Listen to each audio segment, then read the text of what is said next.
En tout cas, les amis, avant que certains prennent les toilettes, on se pose d'abord le sujet du jour. Il est important ce matin de parler des mariages interraciaux. Intéressant. Intéressant. Pourquoi? Parce que honnêtement, c'est un phénomène qu'on retrouve beaucoup de nos jours, où forcément un homme peut-être africain va épouser une femme européenne, ou une femme européenne va épouser un homme africain, ou un homme africain peut épouser une femme sud-américaine et tout. En fait, ce sont des races assez variées et chaque race a sa culture. Donc aujourd'hui, pour retrouver un Camerounais marié à une Chinoise, c'est un peu un waouh, mais c'est pas comme si ce n'était pas quelque chose de commun. On retrouve ici, de nos jours, les races, ou bien la race ne se place plus comme une limite au mariage. Donc déjà, il est important de prendre l'avis non seulement des demoiselles, mais également de la voix sur ce que vous pensez déjà d'abord des mariages interraciaux. Ok? Donc, Mrs. Chelsea Berens, qu'est-ce que toi tu penses de deux personnes de deux races différentes qui se mettent ensemble pour la vie?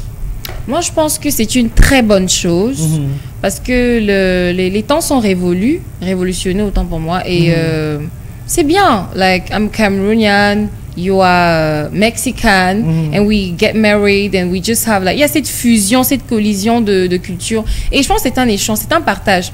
Par exemple, quand je m'en vais sur les réseaux sociaux et que je tombe sur les personnes qui sont justement issues des familles comme ça, tu vas voir que elles ont un truc. D'abord, leur aspect physique, c'est très particulier. C'est-à-dire qu'elle va te dire que non, ma maman, mon papa est camerounais, puis ma maman est chinoise. Et puis tu vois ce magnifique mélange-là. C'est très beau. Et il y a ce partage de culture. Maintenant, tu apprends à embrasser la culture de l'autre. Tu apprends à aimer la culture de l'autre. Vous vous complétez. Vous partagez quelque chose. Moi, je suis très pour les mariages interraciaux. Je trouve que c'est quelque chose de magnifique. Ça permet à l'autre de découvrir. Et par exemple, si cette personne vient chez toi et elle rapporte sa culture, elle te dira, bon, chez nous, par exemple, quand je causais avec mon père, il me disait, quand il allait, c'était au Togo, là-bas, quand on te respecte, et quand on veut te faire à manger, on fait le couscous maïs avec le piment. Avec le piment. Donc, en fait, pour eux, quand on fait ça pour toi, c'est une façon de te... Non, tu sais la culture, c'est une façon de te témoigner. C'est-à-dire, c'est un hommage. Ça veut dire qu'on te respecte. Tu vois, et il disait que bon, lui, c'était pas vraiment bon, mais voilà, c'était pour t'honorer.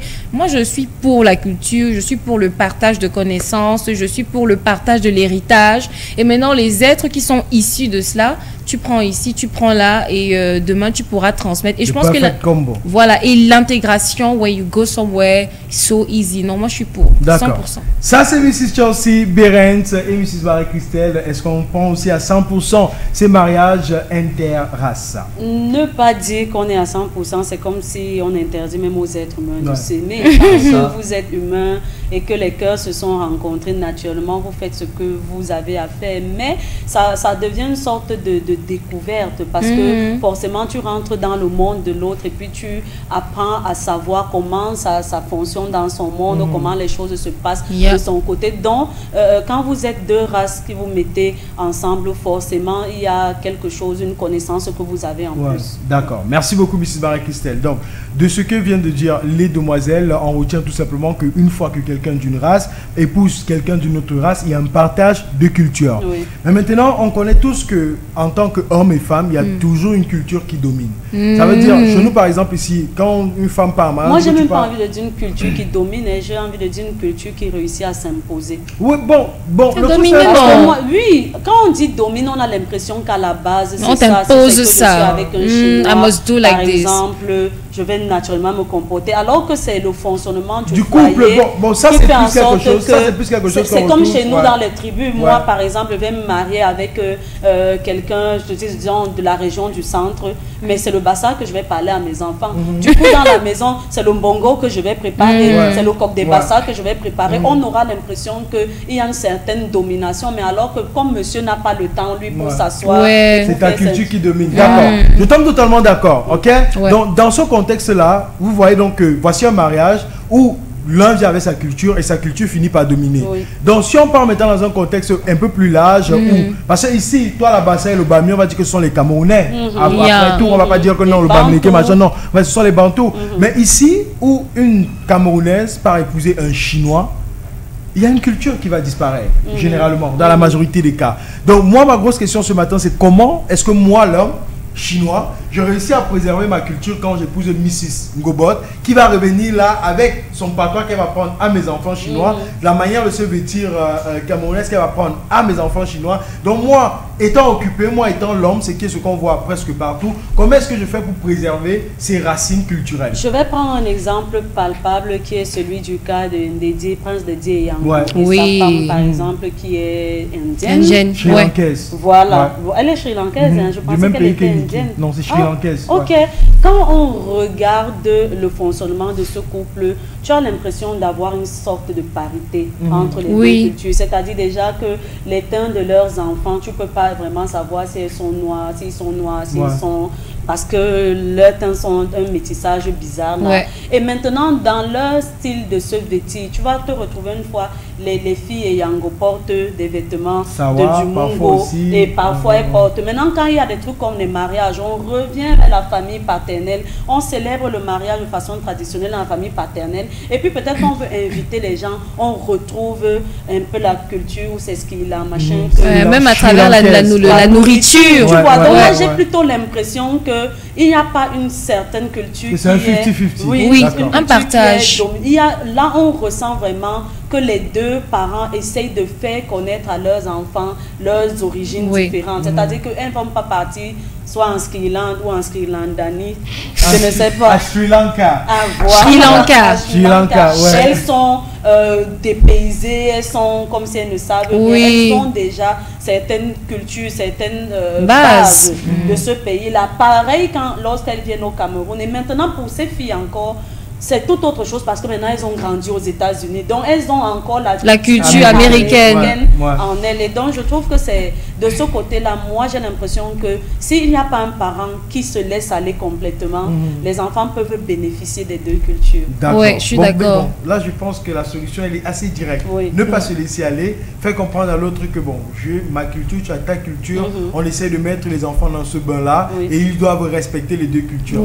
Et je pense que l'exemple est assez palpable. L'autre là, je valide parce que je vois cet exemple-là. Il y a des moments où tu vas voir ces filles habillées en tenue traditionnelle du Sri Lanka. Il y a des moments où tu vas voir ces filles habillées en tenue traditionnelle du Cameroun. Ok? Et nous, Mrs. Chelsea. Je pense que oui, je vais juste la rejoindre. Et c'est très simple. Like, you just have to bring your kids to your country. C'est-à-dire que sûrement ces enfants-là, elles ont eu un moment où elles allaient en Sri Lanka, elles ont eu un moment où elles venaient au Cameroun. C'est une enfance qui était partagée entre les deux. Et les deux, parce que quand je regarde les deux, elles aiment vraiment les deux cultures. Tu n'as pas l'impression que elle est plus... elles aiment vraiment les deux cultures. Je pense que c'est tout simplement mettre tes enfants dans un environnement qui permet à tout un chacun d'aimer ce qui est là. Parce que sa femme, je me rends compte que sa famille est très présente parce qu'il y a des photos, tu vois vraiment sa famille par rapport au monsieur. Donc, tu sens que les vacances, comme ça, on les ramène là-bas, elles passent les vacances. Peut-être elles ont fait une partie de leur enfance là-bas. Après, elles sont venues faire une partie au Cameroun. Parce que l'enfance, ça marque beaucoup. Moi, j'ai remarqué les enfants, en fonction de où tu passes ton enfance, c'est vraiment cette identité-là que tu portes, tu vois. Et si, quand tu es petit, on te permet de vivre dans deux environnements, c'est-à-dire que peut-être tu fais la maternelle ici, et puis tu vas faire le primaire là-bas, et puis maintenant le secondaire, on dit que tu vas à l'étranger. Parce qu'effectivement, quand tu regardes ces deux filles, elles ont ce côté contemporain, like USA accent, you know. Elles ont aussi ce petit côté, like Cameroonian, you know. And they also have like that Sri Lanka, vibe, you know. Donc, tout simplement permettre à tes enfants d'être dans un environnement qui les permet de côtoyer chacune des cultures et d'embrasser la chose. D'accord. Bon, maintenant, si on place une autre problématique, un partenaire qui essaie d'éliminer complètement notre culture, il y en a. Où le gars te fait comprendre que, je prends le cas, par exemple, des gens qui s'islamisent pour le mariage. C'est une élimination de culture. Ça veut dire, on prend ta part de culture. Ici, ça n'a même rien à voir avec la race. Ça veut dire, on prend ta culture, on l'éteint totalement, et il y a beaucoup qui le font. Il est difficile de voir un Chinois qui va épouser une Camerounaise, et c'est la culture camerounaise qui est respectée. Il va toujours vouloir te faire respecter la culture chinoise, et beaucoup le font. Dans ce cas-là, comment réagir face à un tel partenaire? Parce que de base on s'aime, de base on est marié, de base on s'est marié parce qu'on s'aimait, mais une fois marié, moi je me rends compte que tu veux étouffer ma culture. Moi je crois qu'il n'y a pas de question à se poser si c'est qu'on dit qu'on est dans une société patriarcal. C'est ça. Je vais en mariage en sachant que c'est mon homme qui est le chef de famille. Il décide où on va habiter, de notre domicile. Il décide de ci, il décide de ça. Alors si je vais en mariage chez un Chinois qui, pour lui, sa culture est très importante, est très présente, je suis obligée de m'arrimer à la culture de mon époux parce que désormais j'appartiens à cette culture-là. C'est lui qui est venu me prendre, me doter. Donc maintenant, je suis de l'âge. Moi, je pense que c'est tout à fait normal. Si c'est que je vais en mariage sur un musulman, oh, chez moi, je ne veux plus ça. Chez moi, tu vas porter comme ça. Oh, j'ai accepté. C'est le mariage. Si nous sommes dans une société patriarcale, il est le boss. Il décide, je fais comme mon mari a dit. Maintenant, il peut avoir un dialogue, surtout que le monde est en train de se moderniser. Et tout, on n'a plus envie d'enfermer une femme dans un certain cocon. On peut parler de temps en temps dans notre foyer. Est-ce que tu ne penses pas que pour les vacances... On te dit alors que le mari il est dictateur. Non, il ne peut ne pas être dictateur, tu vois, mais il te montre carrément que désormais tu es sa propriété. Et j'ai envie de dire, ça pourrait choquer qu'il est dans ses droits.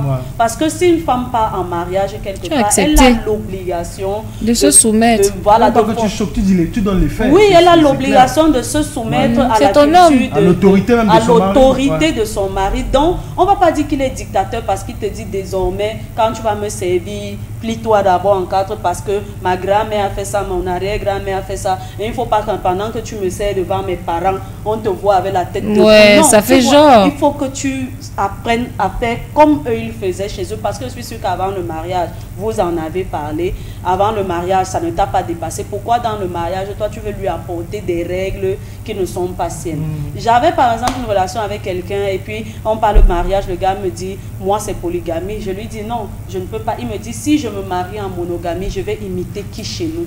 Donc tu sens que c'est un héritage, c'est enraciné. Il ne peut pas faire autrement parce qu'il est né dans des circonstances où tout le monde fait la même chose. Ce n'est pas lui qui viendra faire le contraire. Donc là, on est dans un cadre où on apprend à se connaître. Il était donc question pour moi d'accepter cela et puis de m'y engager. Donc c'est pareil avec la culture de l'autre. Tu sais déjà que chez eux, ils ont le culte des crânes. Tu sais que chez eux, c'est l'acupuncture qui est qu'on ne part pas à l'hôpital, on te met les épingles dans le corps. Tu le sais quand vous êtes dans la phase où vous êtes en train de vous connaître. Et donc quand tu acceptes maintenant te marier, soumets-toi. Merci Mrs. Marie-Christelle. Bon, Mrs. Chelsea qui nous ouvre la fenêtre du dictateur. What can you really do to deal with this? About that, I don't know. I think like somehow I accept what she said, but at the same time, not really.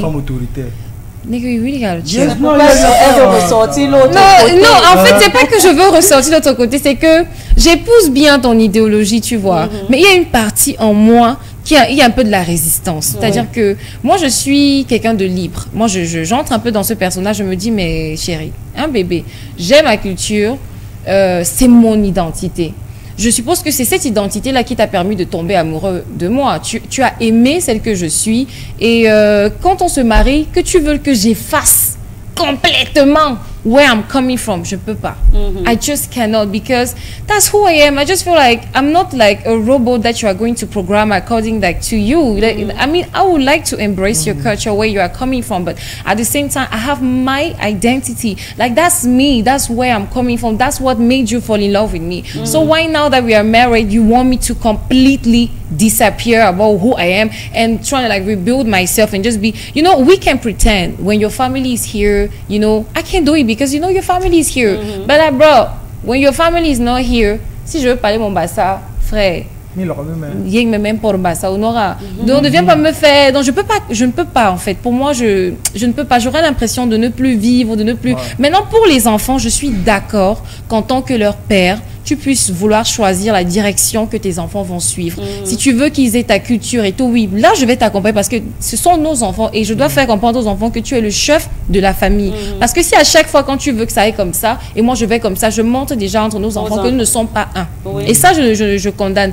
Pendant quand ta famille est là, je peux me comporter comme ça, tu vois, oui, mais je dois toujours garder mon identité à moi because that's who I am, mon frère. Si tu m'enlèves ça, même là, maintenant, j'ai envie de pleurer. Et il y a des hommes qui le font aux femmes. Et j'ai envie de dire que Chelsea est dans un cadre de de vie ou voilà la vie à la maison. Si mon homme n'aime pas que je me présente devant ses amis en matelot, c'est clair qu'à la maison pendant qu'on est ensemble, je serai en matelot. Voilà. Mais maintenant quand les amis vont arriver, je vais prendre un tabac ou un machin, c'est normal, c'est la vie de tous les jours. Mais je pense que quand on parle de culture, généralement, c'est pour des occasions, je sais pas moi, particulier, oui. C'est-à-dire que si on a une sortie à faire, mon mari veut que je porte le kimono, je porte. parce que c'est sa culture, je vais porter le kimono, je vais pas lui ramener, je sais pas moi, un tabac ou autre chose. D'accord. En tout cas, merci beaucoup à Mrs. Marie-Christelle Bott et notre beau merci à Mrs. Chelsea Berens. 11h59, les amis, nous restons une minute pour vous donner le fameux bisou Sabrinati.